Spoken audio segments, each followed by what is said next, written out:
नमस्कार, जनवार्तामध्ये आपल्या सगळ्यांचं स्वागत।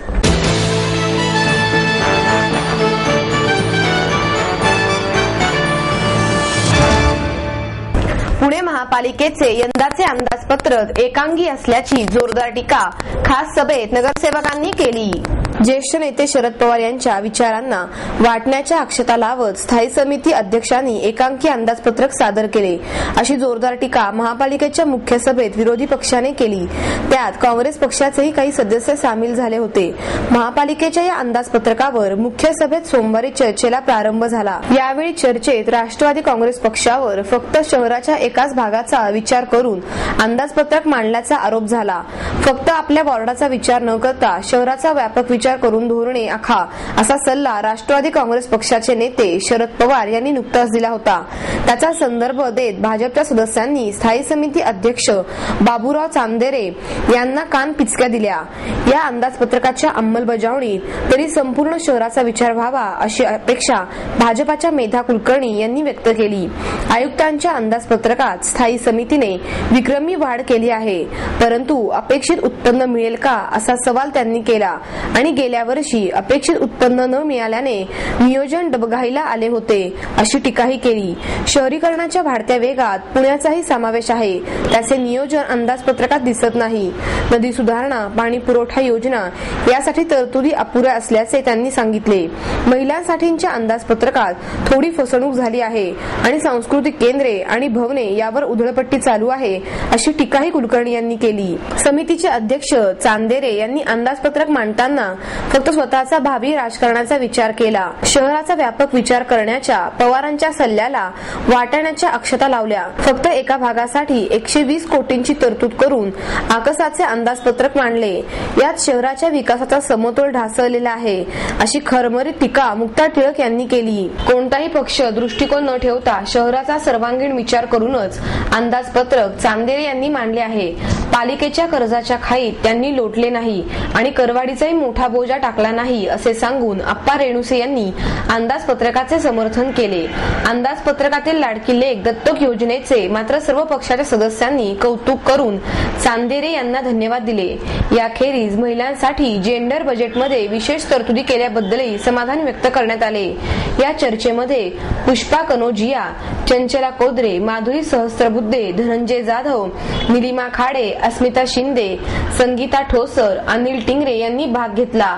या अंदाजपत्रकावर आता येत्या खास सभेत गुरुवारी चर्चा होणार आहे।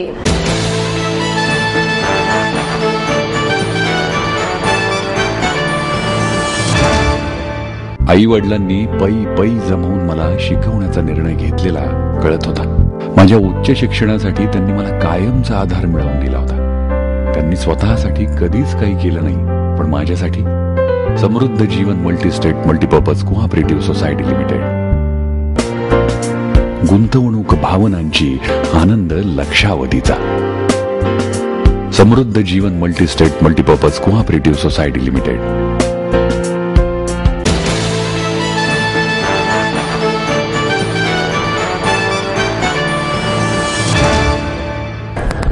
संसदेत सादर झालेल्या रेल्वे अर्थसंकल्पातून पुणेकरांच्या पदरी निराशा आली असल्याचे मत पुण्यातील तज्ज्ञांनी व्यक्त केले। केंद्रीय रेल्वे मंत्री पवन कुमार बन्सल यांनी सन 2013-14 साठीच्या अर्थसंकल्प आज संसदेत सादर केला। अपेक्षेप्रमाणे मालवाहतूक प्रवासी भाड्यात वाढ करण्यात आली। रेल्वेची घसरलेली गाडी रुळावर आणण्यासाठी बन्सल यांच्याकडून बरेच उपाय योजले गेले, मात्र या अर्थसंकल्पातून पुणेकरांच्या मागण्यांना वाटण्याच्या अक्षता लावण्याचं काम रेल्वे मंत्र्यांनी केल्याचं मत तज्ज्ञांनी व्यक्त केलं। पुण्याला हे बजेट निराशाजनक आहे। पुण्याला पुण्याच्या अपेक्षेप्रमाणे काही मिळालेले नाहीये। पुणे हे देशाचं 7वं मेट्रोपॉलिटन सिटी जाहीर झालेलं आहे। त्याच्यात पुण्याला जे आत्ता पाहिजे होतं ते लोकल टर्मिनल, त्यानंतर लॉंग डिस्टन्स ट्रेनसाठी एक टर्मिनल, ते काही जाहीर झालेलं नाहीये। पुणे लोणावळ्याच्या मध्ये तिसऱ्या लाईनबद्दल पण पुणे लोणावळा तिसरी लाईनबद्दल पण काही जाहीर झालेलं नाहीये आणि त्यामुळं हे पुण्याला निराशाजनक आहे। आणि पुण्यावरनं सुरतेला, हुबळीला, सोलापूरला आम्ही शताब्दी मागितली होती, मुंबईला कनेक्टिव्हिटी मागितली होती आणि गुवाहाटीला एक आम्ही ट्रेन मागितली होती। त्याचप्रमाणे अहमदाबादला आणि दिल्लीला जायला दुरंतो एक्सप्रेस दिल्ली करावी अशी आपली मागणी होती, पण त्याच्यातली काहीही मागणी त्यांनी कन्सिडर केलेली नाहीये. त्यामुळं मी पुणेकरांच्या वतीनं असं सांगेन की हे पुण्यासाठी निराशाजनक बजेट आहे, हेच आपल्याला मान्य करावं लागेल. या पूर्ण राज्यावर देखील अन्याय झालेला आहे. तो याच्यामध्ये महाराष्ट्र सरकार रेल्वे बजेट पूर्वी काही करण्यामध्ये फार कमी पडलेलं आहे, म्हणून हा न्याय मिळू शकला नाही अशी माझी या ठिकाणी भूमिका आहे. यापूर्वी पुणे वर्ल्ड क्लास रेल्वे स्टेशनचा समावेश करण्याचं धोरण जाहीर केलेलं असताना देखील त्यामध्ये काही आपल्याला या वर्षी देखील काही मिळालं नाही. विशेषतः पुणे दौंड मनमाड याचं विद्युतीकरणाचं काम अतिशय संथ गतीनं चालू आहे. त्यामुळं पुढील जो विकास आहे हा देखील वाटचाल त्याची अनेक वर्ष आपल्याला पुढे जावं लागणार आहे, तर त्याची फळं आपल्याला निश्चित मिळतील नंतर याच्यामध्ये. पण या बजेटमध्ये महिलांसाठी सुरक्षितता आणि स्वातंत्र्य सैनिकांना न्याय देण्याचा प्रयत्न या ठिकाणी झालेला आहे. स्वातंत्र्य सैनिकांना जे दरवर्षी मासिक पास हे वार्षिक त्यांना पेन्शन ते रिन्यू करावं लागत होतं, ते आता 3 वर्षांनी करावं लागणार आहे. त्यामुळे स्वातंत्र्य सैनिकांचे हाल यामध्ये कमी होतील आणि खऱ्या अर्थानं स्वातंत्र्य सैनिक समाधानी राहतील असा विश्वास वाटतो. मी मांगेलाल सोलंकी, पुणे मुंबई रेल्वे प्रवासी संघ व्हाईस प्रेसिडेंट. आजच्या बजेटवरून महाराष्ट्राकरिता काही रेल्वेची सुविधा आम्हाला दिलेली नाहीये. दुसरं, बजेट एकदम चांगलं आहे. आमच्या प्रवासी संघातर्फे बजेटबद्दल काही प्रतिक्रिया नाही आहे. एकदम चांगलं बजेट आलेलं आहे. परंतु मला एक सांगायचं आहे बन्सल साहेबांना की त्यांनी किरायामध्ये वृद्धी सांगितली, तत्कालमध्ये वृद्धी सांगितली, पण 3 महिने आधी जे रिझर्वेशन असतं, 3 महिन्याच्या आधी रिझर्वेशन लोक प्लॅनिंग करतात. आपले साधारण जे प्रवासी आहे ते प्लॅनिंग करतात, परंतु त्याच्यात कॅन्सलेशन येतं. काही कारणाने एवढा मोठा प्लॅनिंग त्यांच्या होऊ शकत नाही 120 दिवसाचा, त्याच्यात कॅन्सलेशन येणार. आणि आता बन्सल साहेबांनी सांगितलं की त्याच्यात कॅन्सलेशन चार्ज ते वाढवणार आहे, ते सामान्य जनतेला प्रवासीला फार महाग पडणार आहे. एवढीच मी प्रतिक्रिया देतो. आणि बजेट एकदम चांगलं ठेवलं आहे आणि एकदम साधारण बजेट आलेलं आहे. माझ्या दृष्टीने हे बजेट फार चांगलं आहे. याचं कारण असं की पवनकुमार बन्सल हे बनिया वृत्तीचे माणूस आहे.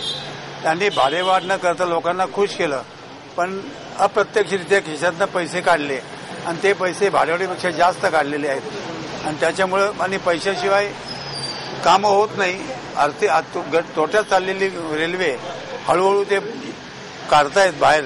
हा मोठा योग चांगला आहे आणि प्राप्त परिस्थिती त्यांनी तारेवरची कसरत करून हे अंदाजपत्रक सादर केलेलं आहे.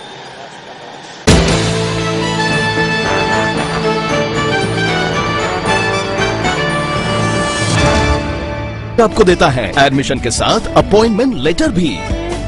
बी civil, computers, electronics, electronic and telecommunications, IT and mechanical. MA Computers, Electronics, IT and Mechanical, Diploma Engineering, Mechanical and Computer. MBA Finance, HR and Marketing. BCA, BBA, MBA and MCA for Engineering. और साथ ही D-Farm, B-Farm और M-Farm भी. Siddhant International School CBSE from nursery to 5th standard. Siddhant College. Transport एवं hostel facility. 22 एकड़ का विशाल campus. AICT Delhi और Pune university द्वारा मान्यता प्राप्त.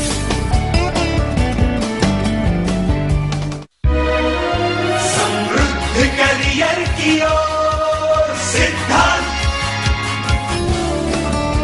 सिद्धांत कॉलेज, सुदुमरे, पुणे. एडमिशन के लिए आज ही कॉल करें या लॉग ऑन करें.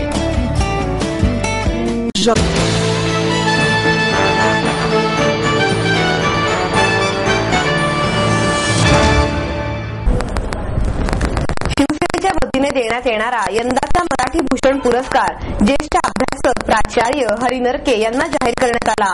मराठी राजभाषा दिनाचे औचित्य साधून केसरीवाडा येथे बुधवारी सकाळी 8:30 वाजता होणाऱ्या कार्यक्रमात शिवसेनेचे ज्येष्ठ नेते, जागतिक मराठी परिषदेचे संस्थापक अध्यक्ष मनोहर जोशी यांच्या हस्ते त्यांना हा पुरस्कार प्रदान केला जाणार आहे. 25,000 रुपये आणि सन्मान चिन्ह असे या पुरस्काराचे स्वरूप आहे.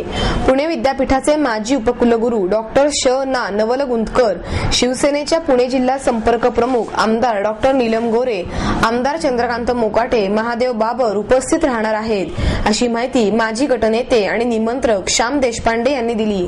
शहर उपप्रमुख राजेंद्र शिंदे, शिक्षण मंडळ सदस्य शिरीष फडतरे उपस्थित होते. स्वातंत्र्यवीर विदा सावरकर यांची पुण्यतिथी 26 फेब्रुवारी रोजी आहे, तर ज्ञानपीठ पुरस्कार विजेते साहित्यिक कुसुमाग्रजांची जयंती 27 फेब्रुवारी रोजी आहे. त्यांना अभिवादन करण्यासाठी आणि मराठी भाषेसाठी कार्य करणाऱ्यांना शिवसेनेच्या वतीने मराठी भूषण पुरस्कार प्रदान केला जातो.